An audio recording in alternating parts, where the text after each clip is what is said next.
I'm a huge Nate Diaz fan. I don't care what anyone thinks about me or says about me. I am a huge Diaz brother fan. Okay. Grew up fighting on the same cards with Nick. Love Nick to death. Okay. Excited to watch him fight coming up.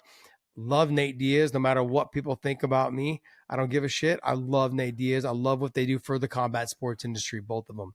So I have nothing negative to say about them. Okay. That being said, on the promotion side, okay, they do, I believe, and I love Fan Mio. I worked with them. I worked with them on this show. I think that they did a great job of doing the production. I think they did a great job of trying to market the Diaz and Masvidal fight, as well as the Sean Garcia and Fernando Vargas or Amato Vargas fight. Amato. Yeah, they did the Shane Mosley Jr. fight along with Danny Jacobs. They did a great job.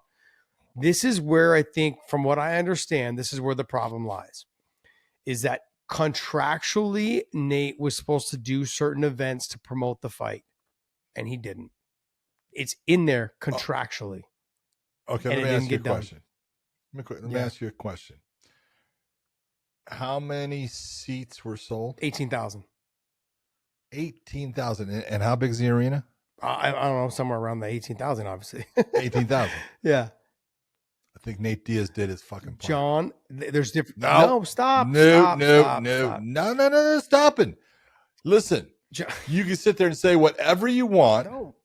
You can say whatever you want. I'm going to tell you you're wrong. That's fine.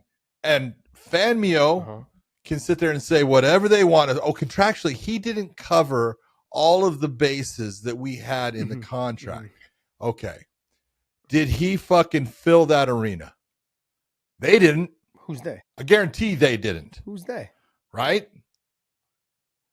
Fan Mio. Well, they didn't fill it. John. No. There was the person Sean that Garcia's filled from that LA. arena. Fernando Vargas from that area. I understand. It's not like they did not sell tickets.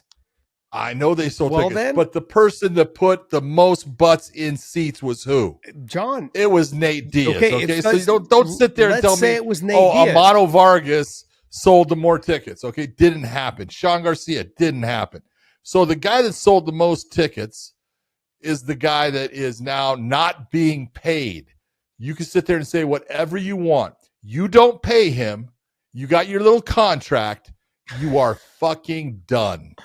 Done. Then they can be done, son. They can be done then. Okay. But look, my point is, though, is that there was a contract written and he was supposed to honor it. He didn't honor it. Look, the UFC had the same problems with him.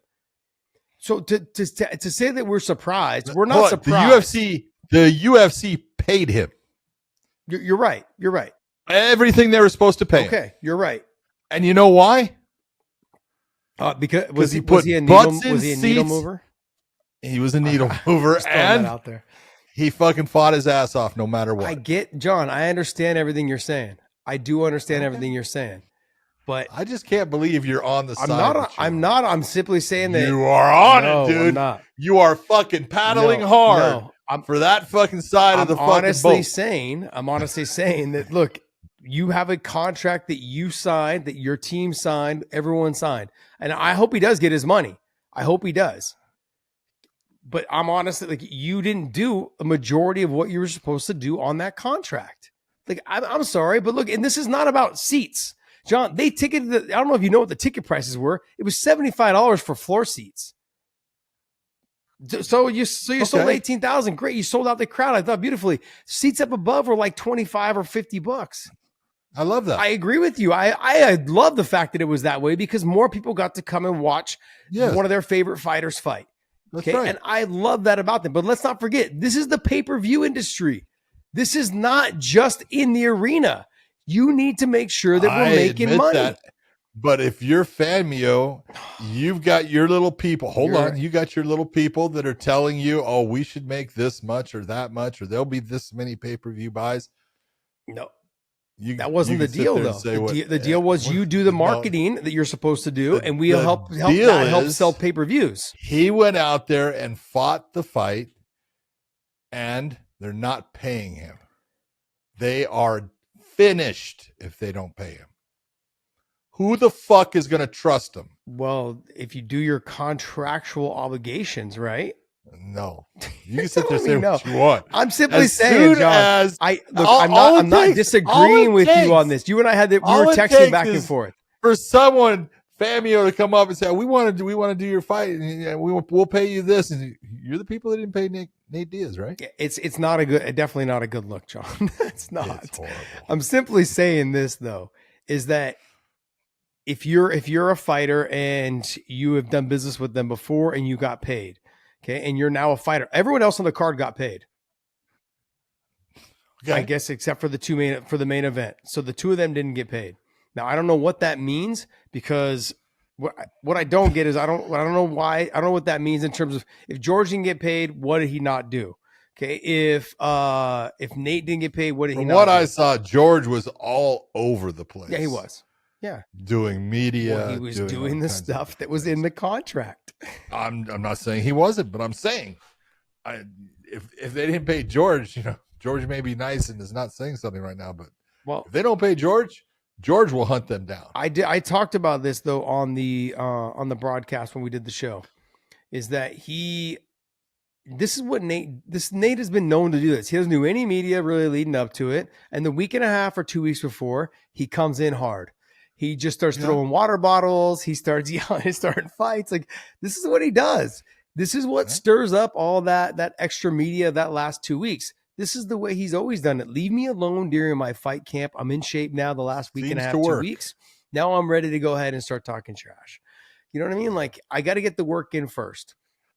And it seems like that's what he does. Like, he makes sure that everyone stays away from him for the first 6 weeks, 7 weeks, and then that last week and a half, he's guns blazing, go ahead and talking shit. It's like, I've already done all my work. I've put in the hard work on the mitts and on the track and on the, and in the pool and all of these things. So I'm on the fighter side in terms of getting paid. But sure doesn't sound that John, way. where do we? But you're drawing a line, basically saying that he should get paid even though he didn't do his obligations. Hey, did he fight? So just fighting's just the standard now. Excuse me. No, is that the standard now? Did he show up and fight that? So should we just not sign? So what's the point of contracts?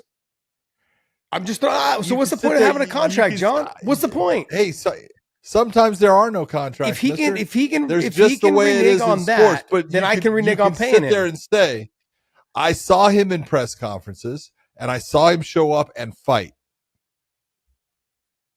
You better pay that man. Okay. You're setting a slippery slope for every boxer. I'm not setting up any kind of. Oh yes, you're opening the door. You're saying what you're saying is right. Here. Fighters neglect your contract. Just go. This is the slippery slope you have. That's all that matters. Because Fanmio is sitting on that slippery slope, and someone's pushing them from behind. Because as soon as they get to this, it's going to be downhill for not paying Nate Diaz. I don't know. I feel like, I'm always I'm siding with the side of the fighter. I want him to get paid. Okay. And in terms of what he did and what he didn't do in his contract, I have no idea, but I'm simply saying, like, I know that's what was, he didn't tweet enough. No, that's what was real. I don't know, John. I don't either. What was in there, but what you're saying though, is that it's okay for fighters not to do their obligations on the contract that they signed. What about all those people around the world, though, or around in the UK or in Canada and in the US, that can't make it to the fight? And he didn't do his obligations to advertise the pay-per-view beforehand. How do you know he didn't do all of his obligations? How do you know he didn't? That's what it says in the document, saying he didn't do his obligations. That's why they're holding his money. If you're going to take a look at what Nate Diaz did, and I'll say, I don't know what he said in his contract. I have no idea. But when he stepped into that ring against Masvidal and fought the 10 rounds of fighting, he covered, in my opinion, 95% of what his obligation is. So pay him 95% then.